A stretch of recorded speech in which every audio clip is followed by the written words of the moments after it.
Hi and welcome back to Dirty Party's Garage. Today we're going to be messing around with this little Black Max generator. I actually have the option to purchase this unit. I was given a very generous offer on this.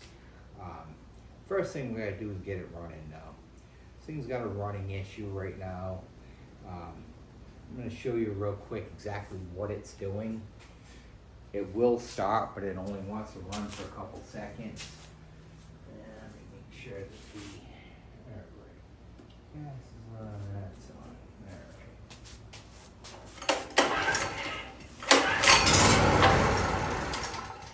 Alright. As you hear, it wants to start, but it's having, it's not going to stay running. I'll give you a quick walk around this one and we'll show you what's up with it. As I said, a Black Max 3550 running, 4550 starting. I'm not going to tell you what all that means in volts and everything. I'm not good with equations. 208cc engine that should equal right around 8 horsepower.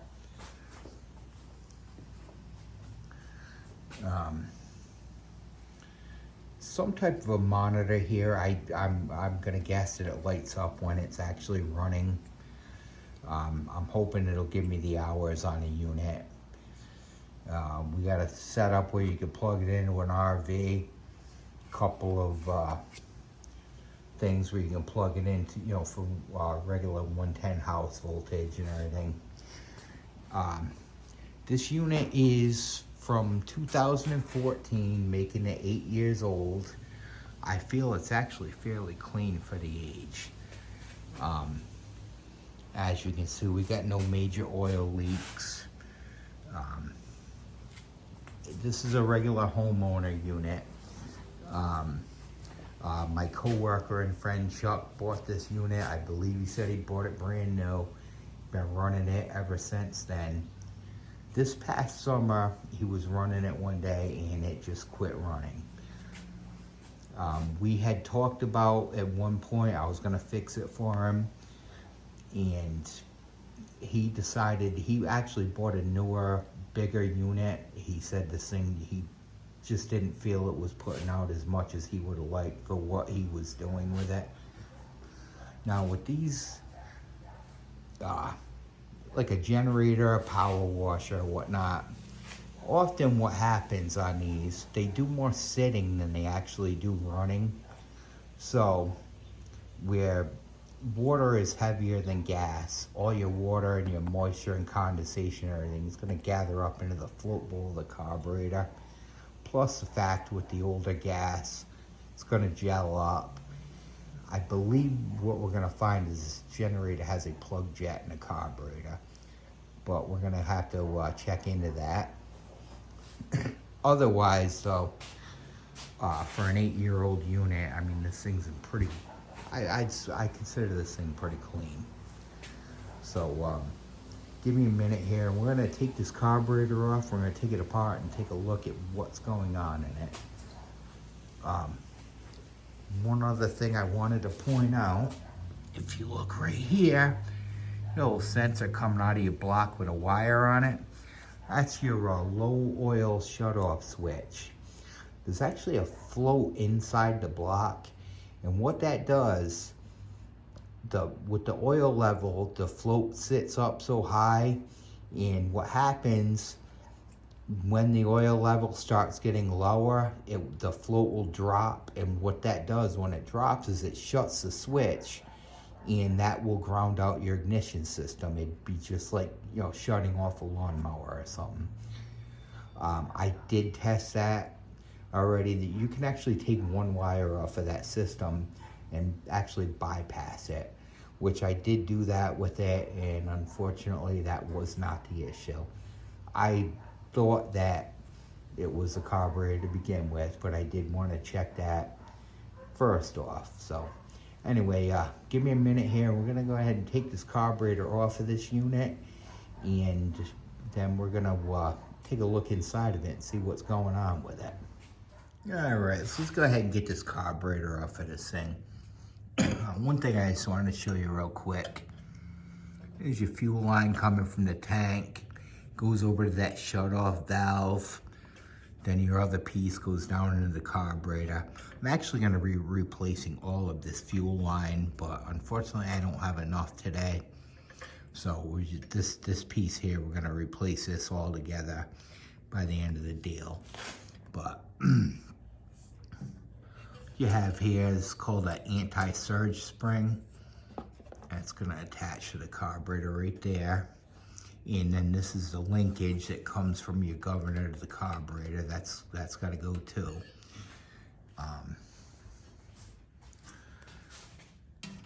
This is a vent from the gas tank, which goes down to the breather box. I'm going to take that off. And there's also a vent from the block. That's going to have to come off as well. But first off, go ahead and pop this, the actual breather unit itself. We'll get rid of that.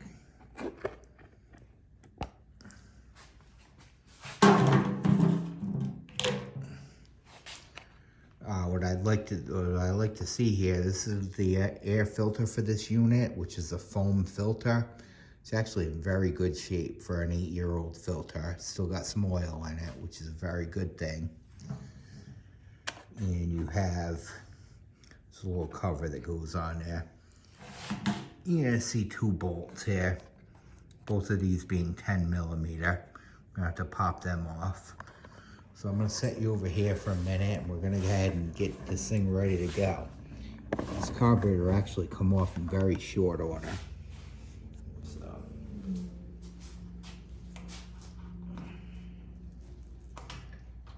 Okay. Set the vent right there. There's a breather tube. Like I said, just a couple 10mm bolts that hold this cover on.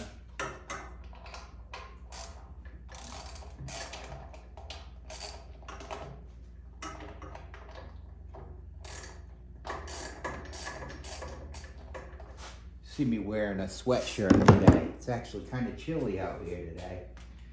Dropped down into the 50s. It probably wouldn't be quite that bad, except for the fact that the wind is kind of whipping out there, so it's definitely cooled things off a little bit. I hate this time of year, but you know, it is what it is.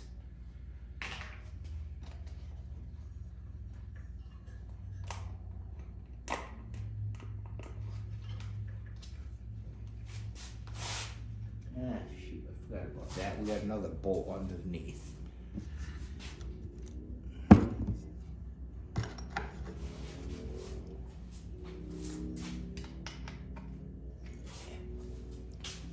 That's just to be a little 8mm 5/16 jobber.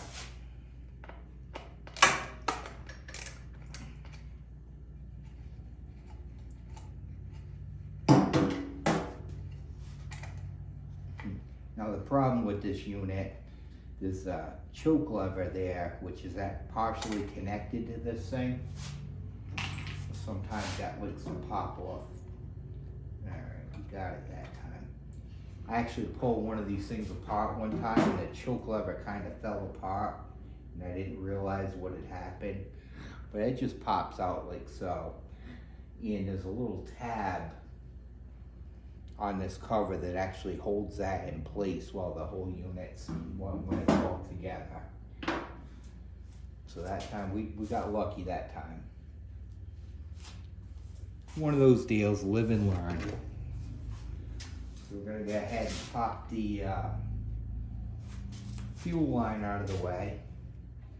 Now this could very well make a little bit of a mess, but that's all right. Go ahead and throw a old rag under it, so any gas that leaks, hopefully it won't leak all over the place. What I usually do on these is I'll, once the gas, gets into these rags, I'll throw them outside or whatever, And later on when they dry off, they'll come back in. I use a rag, you know, right up until the end. It's gotta, we're gonna get a good lifespan out of it.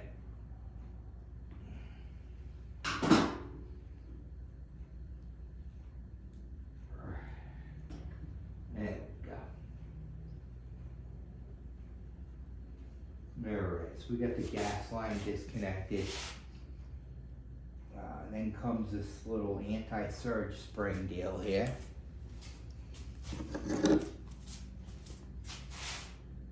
Just as simple as twisting your throttle a little bit so you can get to it.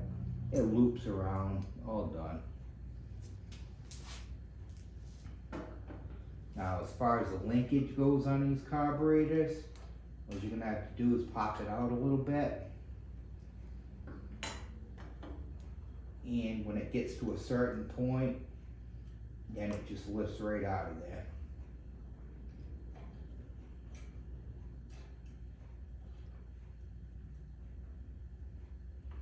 Maybe.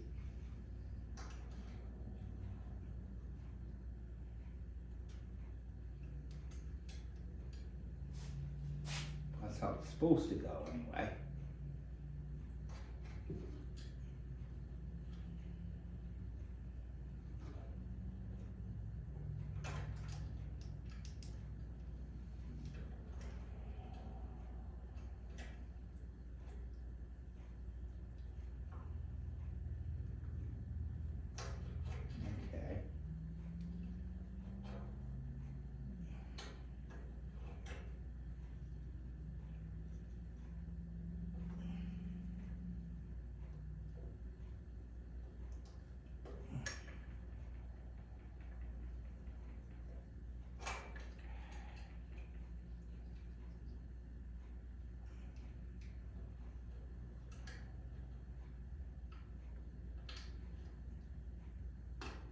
There we go.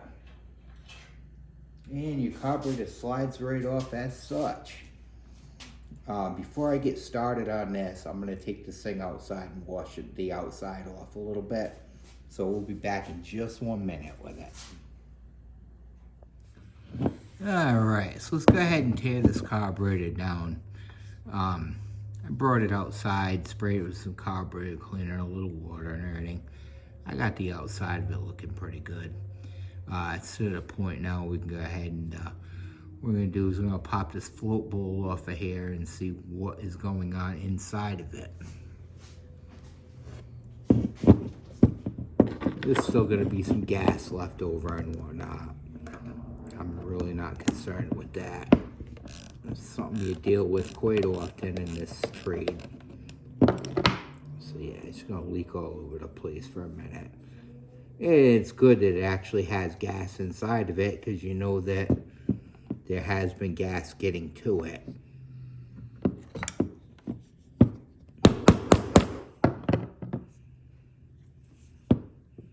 Yeah, it's pouring out of there now.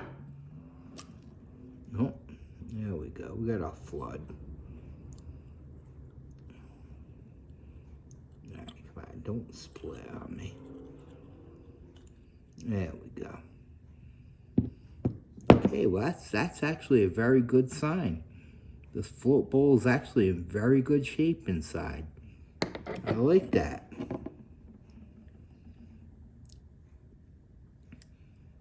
Not bad at all for an 8-year-old carburetor.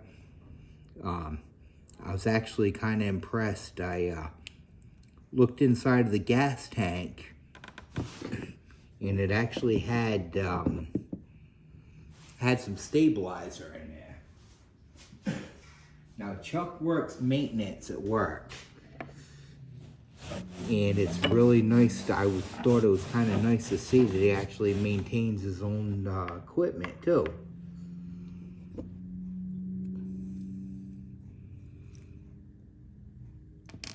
So, you know, for a 8-year-old metal gas tank, that thing's not bad at all. A lot of people will actually drain these carburetors on these things where they're sitting and everything, and personally I do not do that. I turn around and I actually, I'd rather see them full of fuel. I'm gonna go ahead and run this right here. This is your bottom, I don't know what you'd actually call it, but this little hole here, that's what feeds the jet. But I'm gonna actually clean that off afterwards. But what we gotta do, we gotta get this jet out of here, which is gonna be a fun one in itself. All right, and we're back. Got some good news and some bad news, of course. For one, I got the neck of the carburetor all cleaned off and everything. Float bowl, we got all that cleaned out of the inside of it. She's nice and spotless.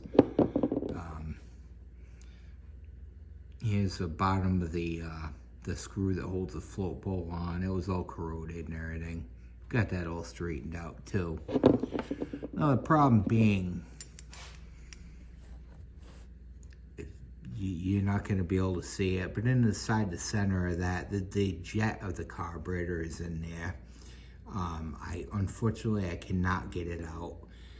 There's actually a specialty screwdriver that is meant to do this job. I had one for many, many years. I bought a set of 3 of them, as a matter of fact, and a girl that used to live with us decided that it would be better off to take them outside and lose them, which she did with many of my tools. So, Kaylee, if you happen to see this, thanks. I really appreciate it.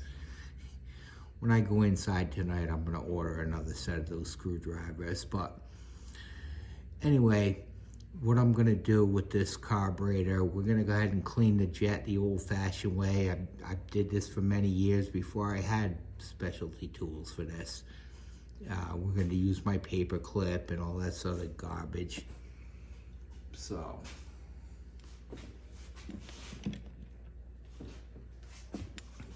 first off, what we're going to do, this is actually a little piece of copper wire. We're going to go ahead and ram that through the jet, try and get it unstuck, which probably won't, all right, that may end up being too thick for that, I don't know. It'd be so much easier if this jet was out and in the open, but I could very well wreck the carburetor trying to get it. So yeah, this thing's stopped up good. But I did manage to poke the wire through it. So go ahead and give her a shot of carburetor cleaner.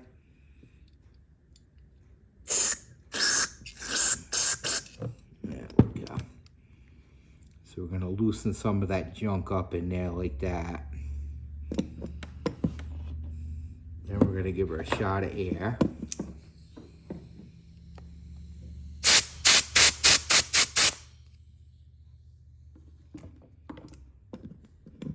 Then, go ahead and use a magic paper clip. Like I said, this is the best tool around to do this job with. Go ahead and clean some of the grunge out of there with it.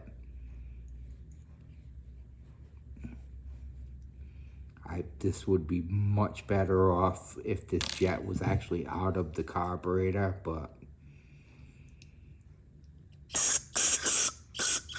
you can't do it without, without the right tool. Unfortunately, I can make tools. I'm good at it, but this particular job, nah, you need the right one in order to do this. What it is, you got threads inside this carburetor that, this jet screws up into. So if you have the wrong screwdriver, you could actually damage these threads and the carburetor will be junk. So you can't really, there's really no compromise when it comes to that. I may end up having to revisit this job later on when I have the correct screwdriver for the jets, or I could get lucky and this could work. we'll just, we're gonna work this thing a couple times.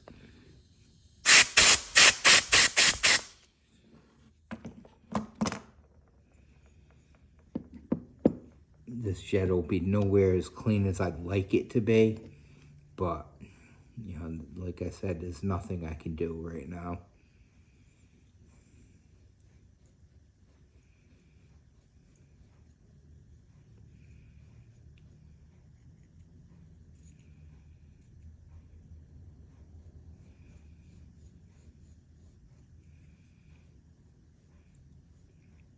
But the good news is that this my little paper clip deal is actually going down inside the jet. So this may very well, this could very well make it to the point that it will run anyway. So we're gonna have to just kind of be hopeful that this actually works. I mean, that jet was plugged up completely. Now that wire goes right through it. So I think we actually got this one clean enough to the point that it will work.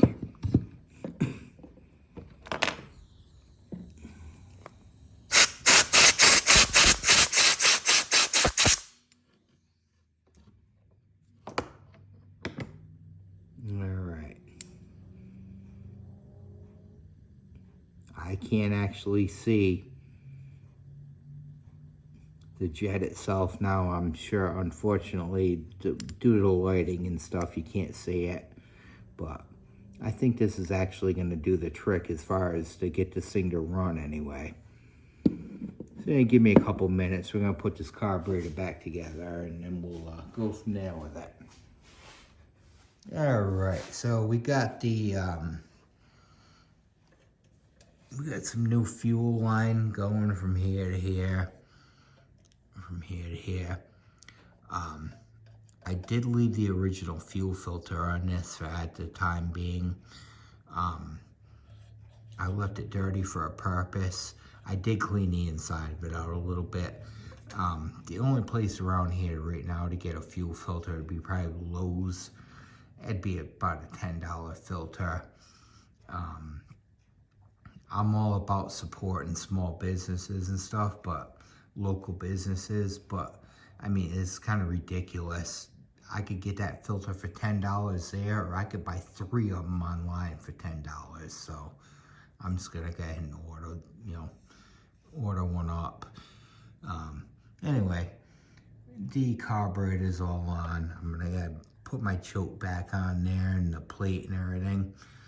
And we're gonna hear this thing run. So give me a couple minutes here. I'll set you over here. You can just watch the show.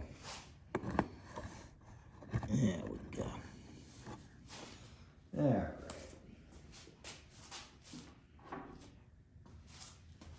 Let's go ahead and put this choke back on where it belongs.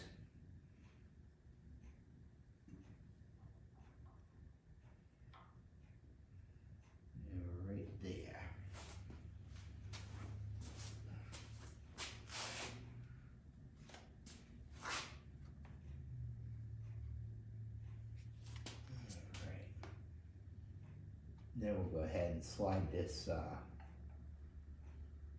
breather plate back on there.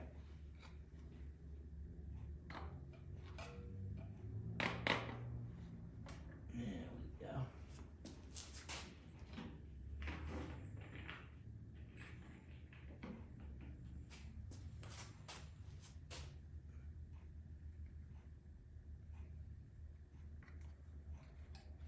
Like I said, I'm hoping this, I know this carburetor will actually work now. Now, if it has a surge to it, that's because the emulsion tube has not been cleaned properly. Not the way I'd want it cleaned anyway. I could get lucky and this thing will work perfect, but I'd much rather do it the right way, but if you can't do it, you can't do it. But at least now we can actually hear this thing run.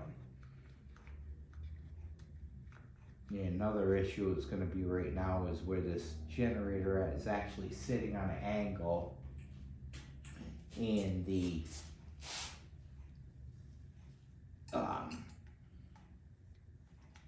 with the gas tank being as it is,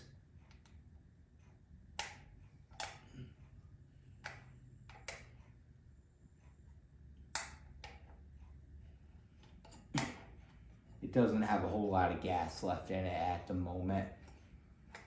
So I did tip it up a little bit. I made sure to fill the float bowl up and everything. Once it's on the ground, it'll probably be a little different. And the fact that I just can't lift this thing off the stand by myself. I hate to I hate to admit the old age thing, but my back just doesn't want to hear any of that anymore. So we got that little bottom bolt all set. We're gonna go ahead and crank these ones down. Get the carburetor and the plate and everything all back up where they belong.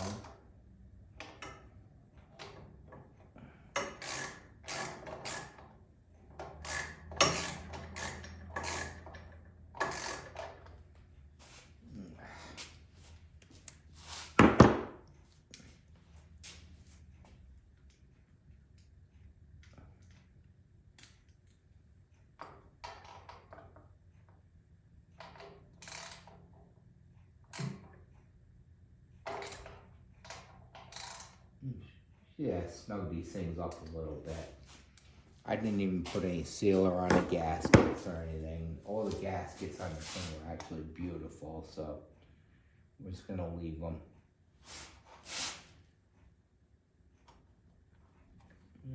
Alright.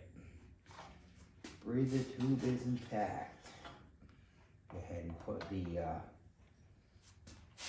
vent tube back in there.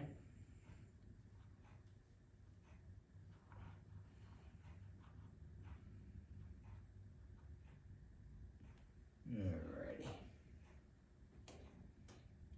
Look at that. So, a little plate. I believe this is basically to keep some junk from going into your carburetor from the air filter itself. I'm going to put that back in.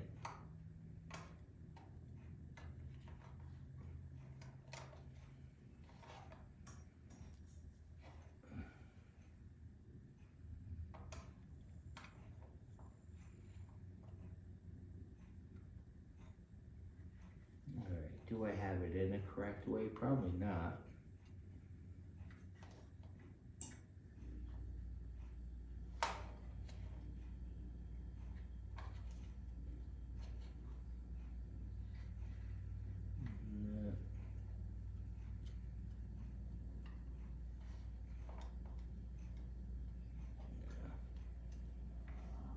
Definitely gonna be somewhat how it goes.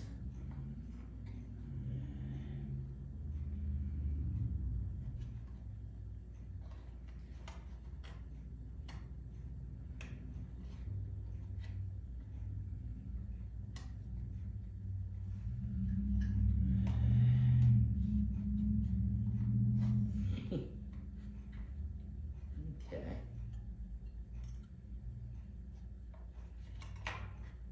No. Jeez. I mean, technically I could actually go back on a video and look at how it went originally. I mean, that's always an option, but might do something smart like that. Why not just sit here and gamble with it for a little while?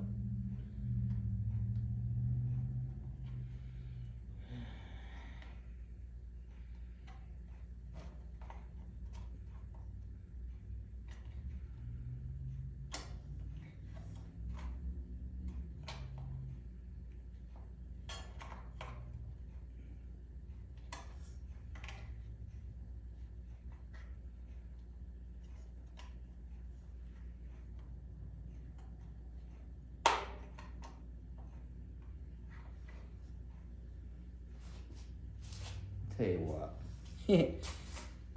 just for tonight's cold start, we're gonna go ahead and leave that stupid thing out of there because I'm not gonna deal with it right now. I just want to hear this thing run. That's my mission for tonight.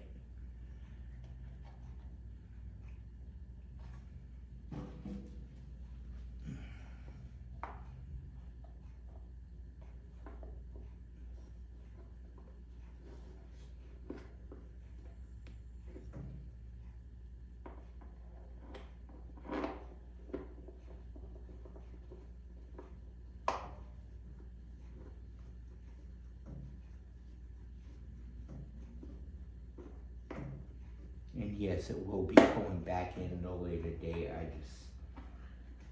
My patience is wearing thin with the cold weather and everything.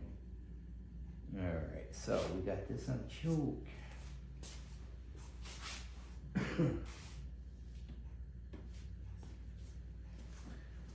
Well, let's see what happens.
Now,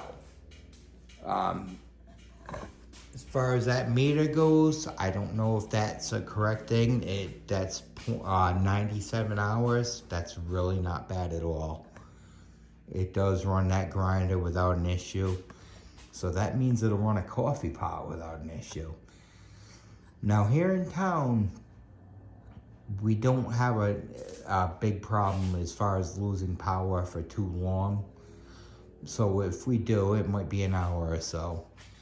But tell you right now, if it were to end up being like that, I lose power for a couple hours, this thing's gonna brew a pot of coffee. And anyone that knows my wife without coffee, they will know that whatever I pay for this generator is well worth a pot of coffee. So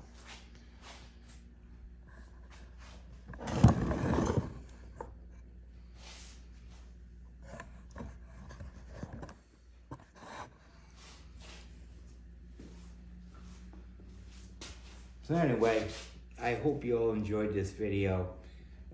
May as well let the cat out of the bag. As I said, Chuck, he was very generous with his offer on this thing.